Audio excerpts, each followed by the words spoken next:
You can't shut anybody up about an actual problem. Men feel compelled, obligated to generate a solution to the problems that their wives bring them. And it is the case, because women feel more negative emotion, that they are more likely to bring up problems.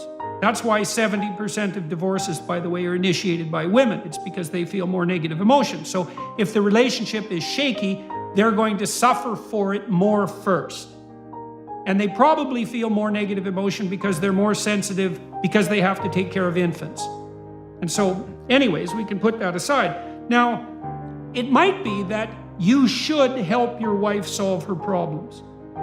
And maybe she's coming to you for that. But one thing you need to understand, and you might understand this as a diagnostician, is, well, do you know what the hell her problem is?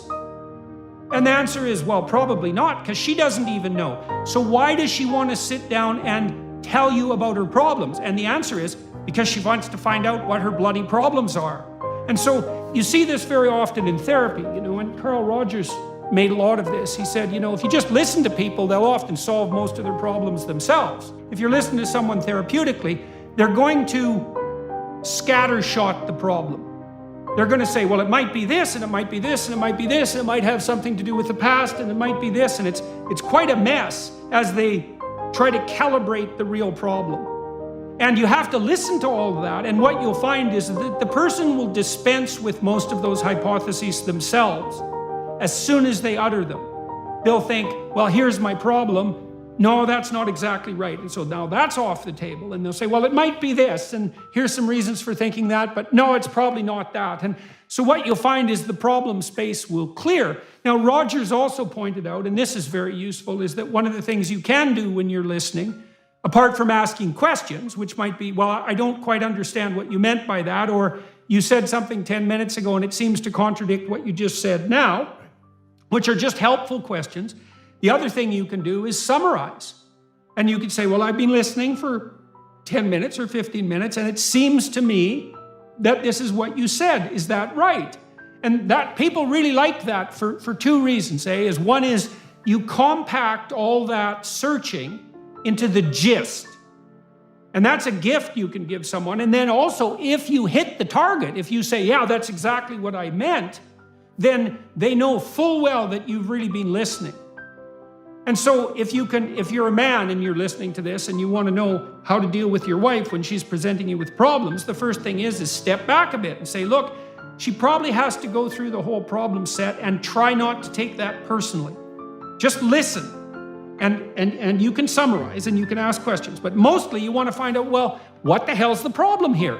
Now, you might want to leap to a solution for a bunch of reasons. One is, well, to show that you have a solution.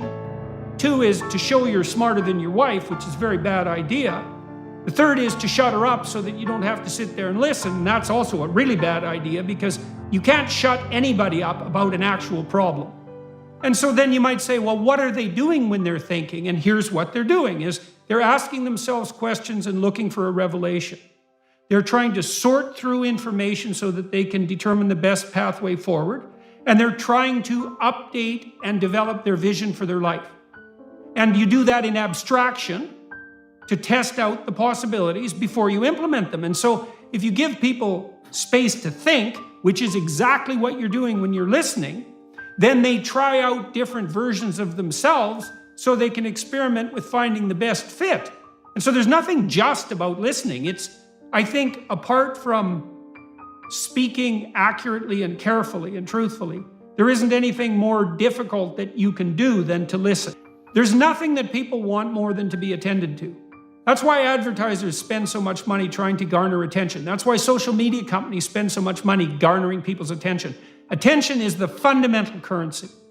And so people love to be attended to. And so you dispense with the idea that you're just listening, as you're watching the other person and you're listening.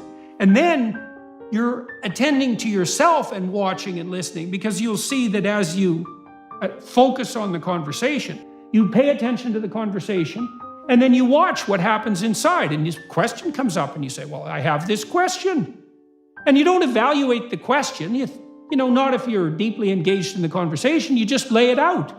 And you draw the person out. And you see, well, I don't quite understand what you said there. Or it seems to me that this is a different way of looking at it. What do you think of that? The questions have to be honest.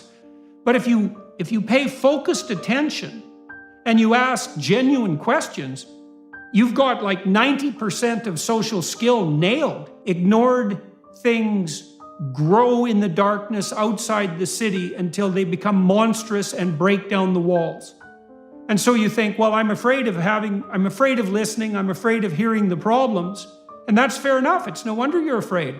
But you're nowhere near afraid enough of not doing that, because that's a bloody catastrophe. That'll be a bomb that'll go off in 10 years and blow up your marriage. You'll find out that your wife had an affair because, well, for her own reasons and because you didn't pay any attention to her for like 15 years. And then you think, well, I was afraid to pay attention. And yeah, fair enough. But now look where you are. You're in hell. And that's just not an improvement.